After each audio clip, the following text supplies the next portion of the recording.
night. So, how many people have been on a bad date? Raise your hands.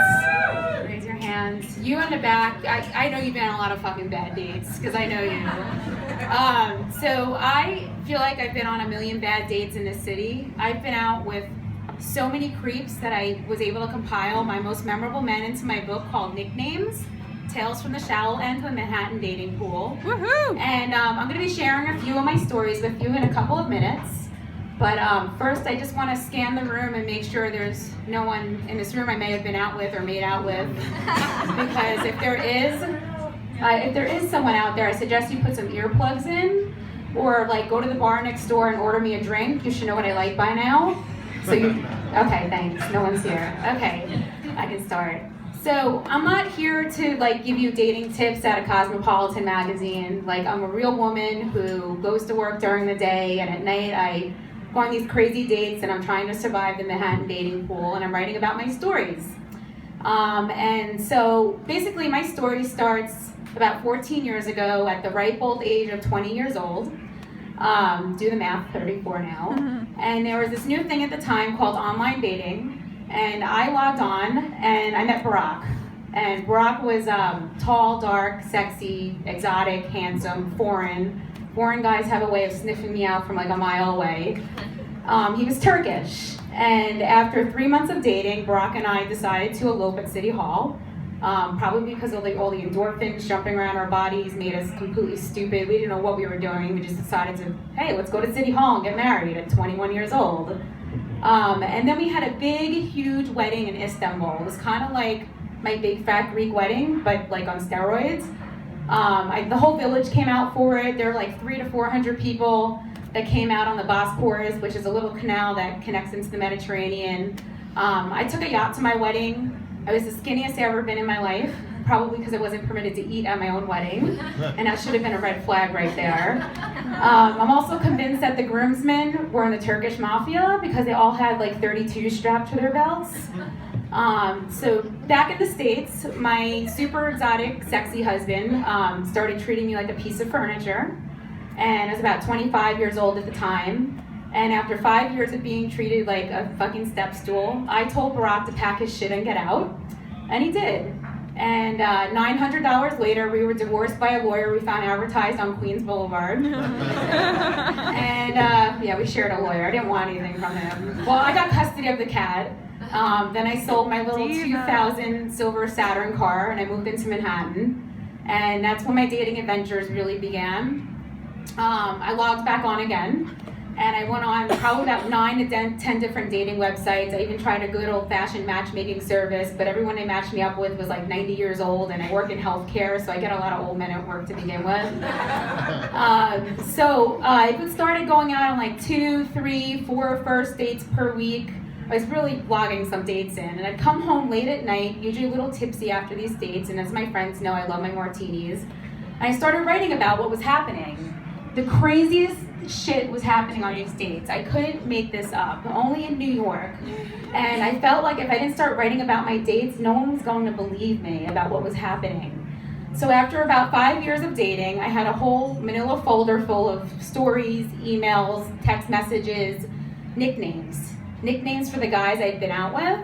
Every time I referred to a guy by other than the name he was born with, the relationship never went anywhere. And I'm sure you guys have your own nicknames for people too. So, for example, like John became OnStar, Joe became Micropenis, Bill became Small Street, so you get the idea. So my friend said, Mary, you need to write a book, and I did. And I'm going to share some stories with you right now, and I hope you enjoy. And you can buy my book and read along with me. It's not too late in the back, or you can just purchase it after. So this story is from section 5, Seeing the Sights. And his nickname is Alejandro. Okay. eHarmony found the guy I call Alejandro after the Lady Gaga song of the same name. If you've heard the song, you might suspect this is another rather bittersweet tale. But it is. But I promise I'll spare you the drunken, sobbing love poems I wrote to him after it all came to a tragic end. Oh, Alejandro. The compatibility meter got it right this time. He was the one guy I fell for head over heels after my divorce. In fact, I think maybe possibly I was in love with Alejandro. Always a hopeless romantic. It was though it put a spell on me. I was so incredibly emotionally and physically attracted to him. I couldn't keep my mind or my hands off this guy. I got butterflies in my stomach every time I saw him, even after just 3 months of dating. If I had a checklist, Alejandro was the one guy who ticked all those boxes. Of course, he was exotic, Argentinian this time. I just can't seem to get enough of those Latin lovers or anyone foreign. He was an ambitious entrepreneur who owned a bunch of clothing boutiques. He was smart, funny, and charming. And oh yeah, Alejandro had a motorcycle. My first ever motorcycle ride was on the back of Alejandro's bike, my arms wrapped around his waist. He literally swept me off my feet. I'll never forget the exhilarating sense of freedom as we flew down the Brooklyn-Queens Expressway, thinking I was going to die, but I didn't, or otherwise I wouldn't be here right now. Then there was the time he decided to book a romantic weekend getaway in the Poconos. Now, if you're not from the East Coast, you might not be aware of Pennsylvania's cheesy honeymoon haven. It's a mountain town filled with little cabin motels and inns that seem to be designed for the sole purpose of hosting creative, crazy sexual encounters. Before we even reached our destination, I guessed that our room was going to have a floor-to-ceiling glass bathtub shaped like a champagne glass and a heart-shaped bed. I see enough Poconos commercials during the 1980s to know what to expect, and I was totally right. Our cabin had it all. The red velvet interior, the heart-shaped bed, plus a heart-shaped pool, and of course, the obligatory sky-high champagne glass tub. When the room wasn't booked, it was probably used as a set for porn videos.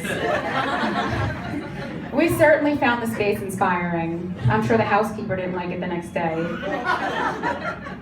After a few hours of indoor fun, we decided it was time to eat.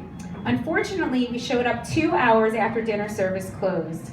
The helpful kitchen lady threw some slimy green leftovers that resembled something I might step over on a New York street onto our plate. Oh well, it wasn't really about the food anyway. The time Alejandro and I spent together was a blast. It seemed like eHarmony definitely earned their pricey membership fee, which is why I happily left the satisfied customer. As we crept closer to that crucial 3-month mark, things started getting weird. Then, like all good things, it came to an end. I mean, it wasn't ugly or dramatic. We still talk occasionally. And in fact, he recently shoved his tongue down my throat, which I have to admit helped with the healing process. Although it took a lot of drunken sob poems to get there. He even talks about the possibility of giving it another shot, and I still get those butterflies every time I hear his voice, so you never know, Alejandro. And in the end, I learned a lot from dating Alejandro. I learned a lot about myself, and not only what I want in a guy, but a lot about life in general. I also learned that I'm a really, really crappy poet. Okay. Woo! So, we're gonna flip over to Tinder Ezra. Tinder Ezra is also in the chapter called Assessing the Sites, which is an assessment of 9 to 10 different websites that I've tried out, dating sites. And this guy was a complete douche. And this was like 4 years ago, and I still remember like it was yesterday. Tinder Ezra. Ezra was 36, Jewish, and the head of some mobile app company. He was also a complete tool, and this is why. I met him at the local bar in my hood at what he called the Tinder table. He had a very dry sense of humor. Unfortunately, I did not find anything he said remotely humorous. The waitress didn't find anything he said humorous either. I think it made her feel really uncomfortable, actually. He also kept checking his phone for work messages, which is one of my biggest pet peeves. Men, please put your fucking phones away if you're on a date. It drives women crazy. I can't stand it. It's very annoying. Maybe he was just a little nervous because in the 2 hours we spent at the bar, he choked down about 6 drinks. During that time, I learned that he's willing to marry a non-Jewish girl and give her a Christmas tree. I thought, okay, at least I get my tree and maybe this will work. but he must raise his children all Jewish. Oh yeah, and that he's been circumcised. Good to know. If you're Jewish, I know you're circumcised. You don't need to share it with me on a first date. Thank you. I also got the impression he felt I was used goods or something because I'm divorced.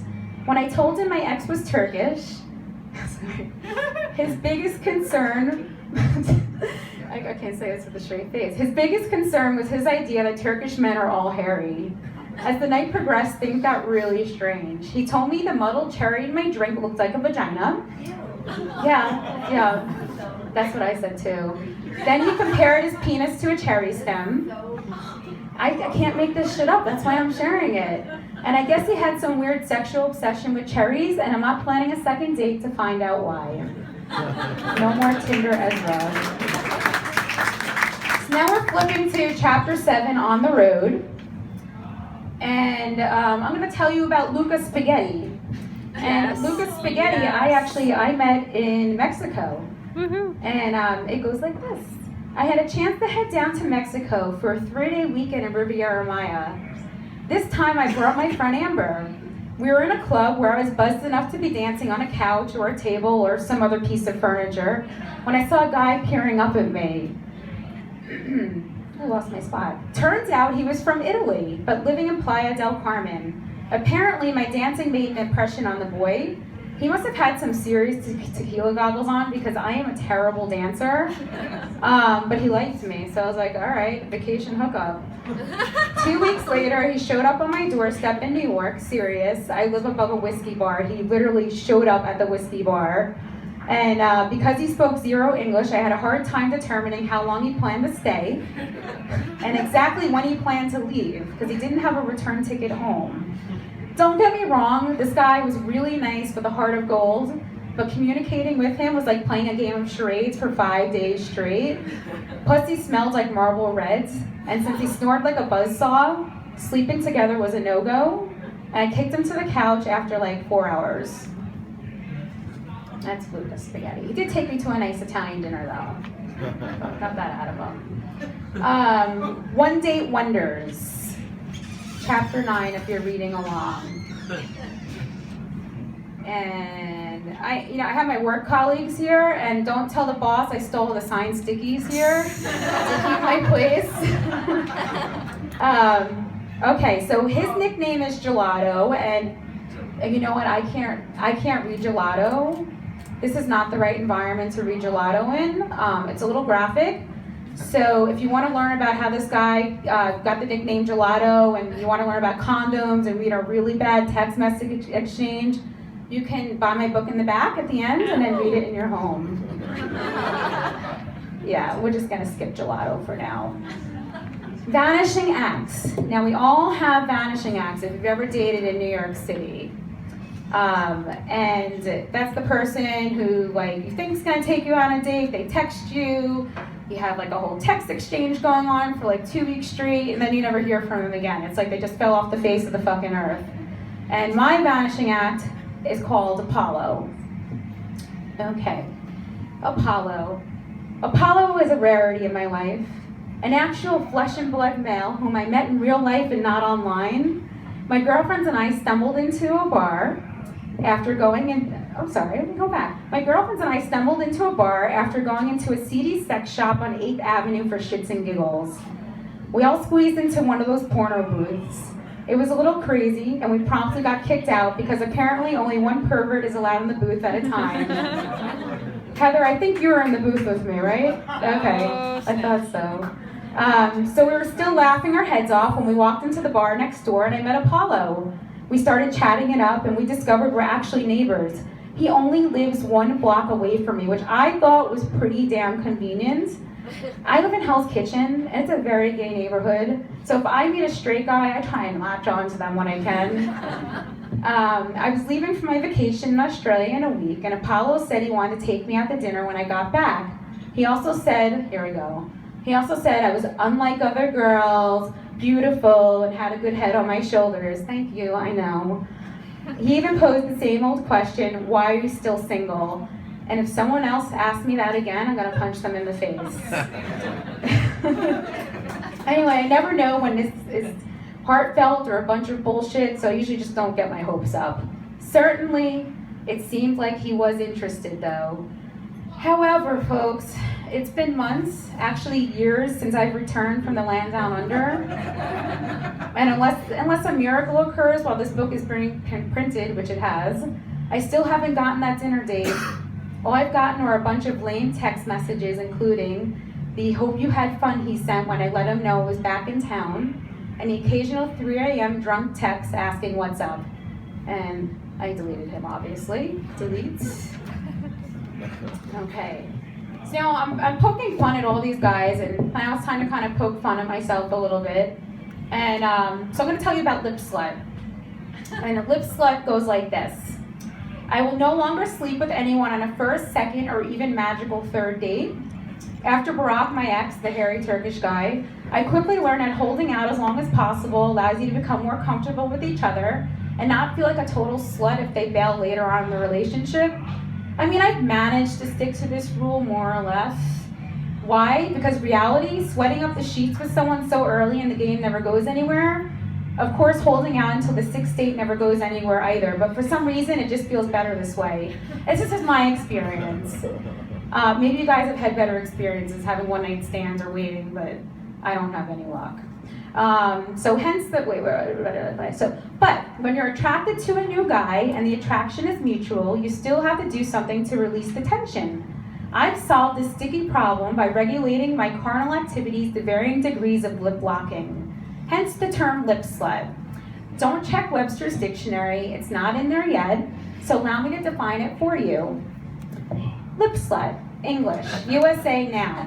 Definition, someone who just wants to make out and nothing else. Now, if you're currently in the midst of a serial dating binge, I highly recommend this activity. Once you try it and get a little bit of practice, you'll be surprised at the erotic satisfaction that can be derived through the experience. Although admittedly, my dates haven't always mirrored my enthusiasm.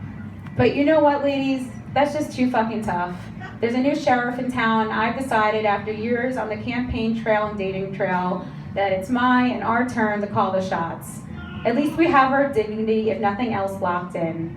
Now, I've gotten so good at lip sluthood or lip slutum or whatever you want to call it at this point, I could easily compete for a gold medal in the Olympics if they only recognize this delicately honed skill as the athletic feat it is.